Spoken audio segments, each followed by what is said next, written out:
Yes, people, how's everyone doing?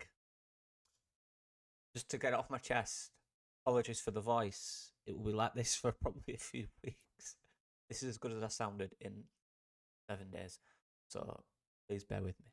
Thank you for the patience, but we're back. Try and get this one. This one won't be too long because it's very difficult to speak, I'll be honest. But the transfer window is open. The scouting videos are coming. The next ones will all be them. Don't worry, they're on the way very soon. This is kind of a setup for them. A little discussion on what a lot of them videos are going to be about, a discussion on the team, why I've chosen these areas to focus on. Says progression under me, just to be clear. And I want to talk about Leeds United's spine. I think it's cliche, but it's a true one. A spine of a football team, particularly at a high level, particularly at a level where you know every opposition is going to be highly technical, highly athletic, highly competitive. Spine, my voice is so funny. Spine is critical, right? Clearly. But what is a spine? How does that spine work? Like that, the body, the spine it holds everything together to keep eye on how the team moves, how the team works, how effective it is. It allows the creativity to thrive. It allows the other parts to be productive. It's protection, it's transition, it's aggression, it's off the ball, on the ball. Spine is everything. And my concern, and to clarify, all these players that are here all had a fantastic season last year. Fantastic. Unbelievable what they did. Excellent. But they need help. The level is so much more. You need to bring in players to complement them. 100%. I'm not saying any players we bring in are better than these, but we need players who are proven at a level, right? Those players that come in might not be as good. These guys might all step up and might be excellent. But you need to supplement. You need to help them. Because look at that spine, right? That's the spine of our team. Everyone look at that, right? Like I'm a teacher. If you all look at that, genuinely, is that spine what we know from what we've seen, from what to expect in the Premier League? And you confidently say that spine is good enough to keep us in the Prem? I'd say no. And I'll explain why. For me, although a lot of it is really good, it lacks experience at the highest level. Apart from Bamford, Strauch, Meslier, no more of them players have played more than one season in the Premier League. At Perot, Tanaka, Gruev haven't. Aronson 1 season, Theo Joseph 1 or 2 games, Ampadu 1 season, Rodon 1 season, Dallas had, I believe, 1 or 2 alright seasons. Over half a season. It lacks experience. Also physicality. Now, a good spine has different elements. Now, I've got control just above my head. I think we have that. Tanaka's a very controlling player. I think Ampadu can be a very good controlling player. Gruev as well, a backup probably, controlling player. Even at the back. Strauch's very controlling. Ampadu good controlling the ball. There's a lot of good ball control, right? We've got that. We have that. We have the calmness. But we need the physicality and the aggression. There you go, hand in hand. For me, don't have it enough. That's what we need to back these guys with. We need to bring in them experience. We also need to bring in physicality/aggression. I think old Bamford had that. Let's be honest, none of us any idea what's going to happen. How he's going to look, we don't know. So Joseph is young. Joe Perot, for all his excellent qualities, isn't physical or aggressive. We can all agree on that. Not his player. Again, Aronson, not physical. Physical in a running sense, in a dominating sense, not physical. Tanaka, he's probably the most all-rounded in this team, which you need. That's the balance. But is he really aggressive or really physical? No, he isn't. Let's be real. Ampadu probably the most physical and aggressive player we have. Is he a? Is that his game? I think it's an aspect of his game, but is it really his game? I think Ampadu likes to be a player on the ball. He likes recovery challenge, but is he someone who has less of can deal with a game where he absolutely loves the defensive side of it? I'm not sure he is. I think he likes being on the ball. Gruev as well doesn't have the physicality, but in a challenge again, he's not the guy that's going to run box to box, win balls, drive. He's not got that. And out of all of them, we have no progression. I'd argue the most progressive player in that spine is Joe Rodon, genuinely. How many of them players in there drive with the ball? Aronson does at times, obviously we know that that's his job, really. He lacks in other ways. Naka, no. Gruev, no. Ampadu, no. Trout, no. Robert, no. Alfred, not really. Perot, not really. Joseph, potentially. Again, lacks in the others. There is no progression, or next to zero progression, particularly in the midfield, which is the balance in that spine. And we miss that. So a lot of my recruitment focus will be on players in that role who could bring experience, bring physicality and aggression, but I also want a player who can bring progression. It will massively help when we win the ball back, when we're looking to break out of difficult spaces, when we're looking for an outlet, transition. Having a progressive player is going to be so important for us, in my opinion. Whether that's an 8 or a 10, we need someone who can do that or do both roles. Final one is effective set pieces. Trout scores goals from set pieces, most of them with his feet. Genuinely, from those guys there,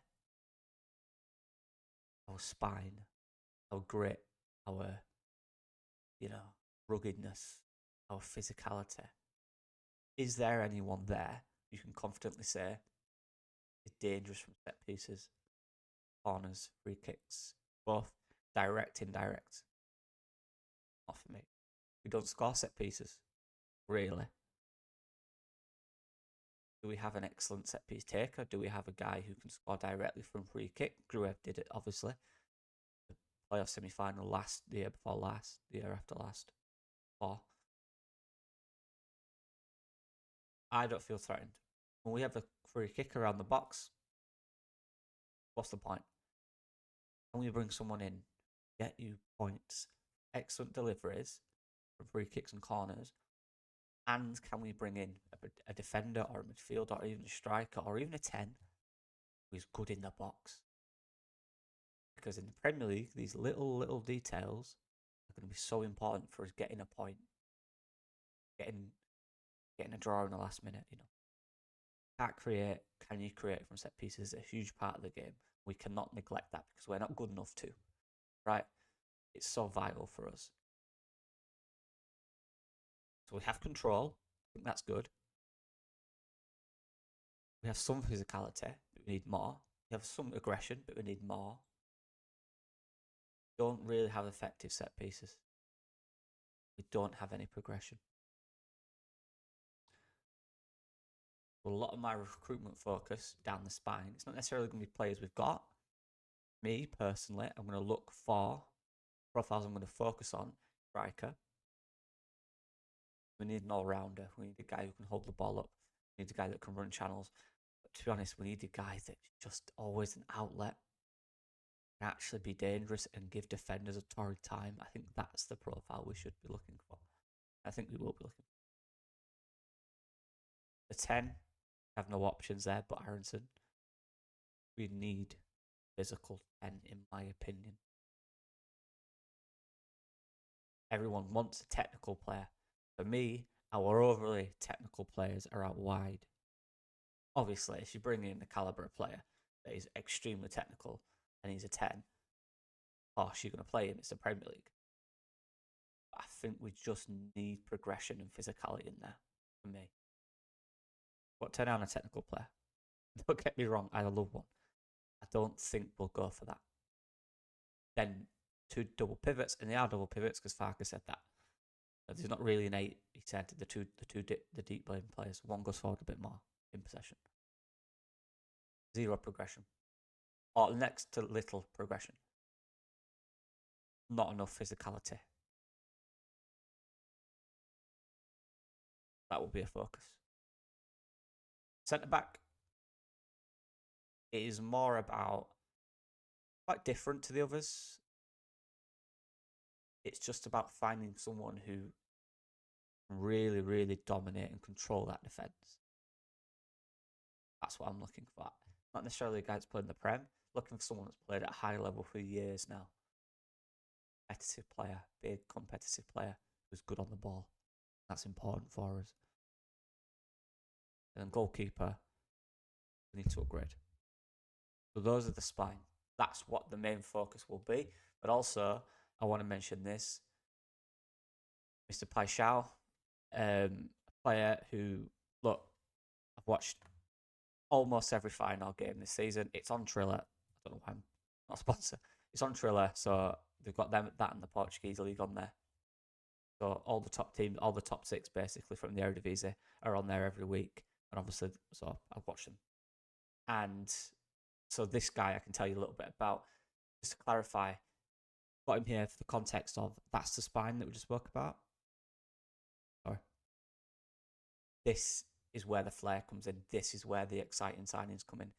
This is where the flair, the European talents come in, the wingers, the Brazilians. This is it. This is the wide areas for me. Establishing that spine.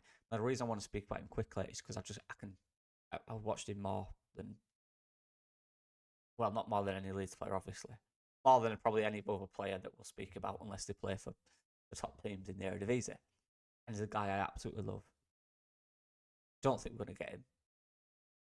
I think any other team in the Premier League that's not newly promoted has a better chance, and we'll all obviously be aware of the player. He's outstanding. He had an excellent campaign. Excellent Champions League campaign. I'll just give a quick synopsis on him. And this is it with me. And you can tell that I have seen because I'm going to give positives and negatives. To establish this, he's my favourite player this year. I absolutely love him. He's such a joy to watch. He's so good. He's a dribbler, right? 1v1, driving into space. You know the sort. He's a winger. He'll take his man on. Someone messaged me on X, and shout out to these guys about his comparing him to Stera. For me, he's a very different type of player. Horse is a winger, right? There's very similarities. A left-sided, right-footed winger at Feyenoord. But he's a very different dribbler for me. More robust. He's shorter, more compact. He's more aggressive in his dribble. And so he was very elegant in the way he moved. Igor Paixão is a little more aggressive and rugged in the way he drives with the ball. Real power, as opposed to kind of elegance. Still elegance to it. It drives, you know. He's a little more direct for me when he wants to be. He's an outstanding player. If we could get him, it would be insane. I don't think we will. He can shoot from anywhere, genuinely. He's confident. He works extremely hard. Underrated part of his game. He's basically an all-round player. He's a type of player that can be the difference in a relegation fight. 100%. Extremely quick, powerful, small, direct, shoots. What else? You know, confident, game winner. On the other hand, and this is where, for me, I don't think anyone else will mention this, he can be very frustrating. His numbers are a joke, they are, but there is still games where he doesn't really get involved. He's one of the players where kind of tell in the first 15-20 minutes if it's going to be his day or not. It can be very frustrating. He can go missing. He can be a little inconsistent at times. His decision making can be frustrating in terms of he'll try one too many shots. He'll be a little greedy at times, right? That type of thing. He's not the finished article, but I love him. If you could sign any player this summer that is semi-realistic, it would be Igor Paixão. 100%. He's a phenomenal talent. He's still growing to do. He's still a way he needs to improve. He can be frustrating. He can go quiet. But anyway, that's all I want to say on that. Like, a lot of people talking about him. I don't think anyone's really mentioned the other side of it. That even though I absolutely love this player, doesn't mean they're perfect. There are things they will need to do to impact the team. You know, even though, like I said, even though his numbers are a joke, you could have 3 games where he's very poor, and he'll keep trying one-on-ones and he'll keep losing out. He's confident. Doesn't bother him. Right, is my sense. He's not really a confidence player. He's a confident guy. But if he's having a few bad weeks, it won't bother him. He won't hide. He won't go into his shell. And I love that. It can be frustrating because he keeps losing the ball, but then when he gets out of it, he'll put one in the top corner, then he'll put another one in top corner, then he'll just complete about 30 dribbles a game. So he's that type of player. But he's an absolute statement if you can get him. Unfortunately, people, I'm sorry. Praying I'm wrong, because honestly, this guy is the top of every list that ever exists. He's so good. But I don't think we're going to do it. I don't think we can get him. I think he's too good. It's a World Cup coming up, and he wants to get in that Brazil team. Who can guarantee him game time? We've proven that we've got a platform. Exactly the same for Rafinha. Came to Leeds, got in the Brazil squad, got his dream move to Barcelona, in contention for the Ballon d'Or. World Cup is the end of the year. Let's get him into it. We'll get you in that World Cup team. We'll get your name out there. The top teams, the top boys. Probably already know about him. But anyway, let me know what you guys think. Appreciate all the support as usual. I just wanted to speak about him just because obviously watch so much of him. I might as well give you guys some. Yeah, I'll see you guys in a bit. My voice and my mouth is in the bin. It's hurting so much. See you guys in a bit. Bye. Peace.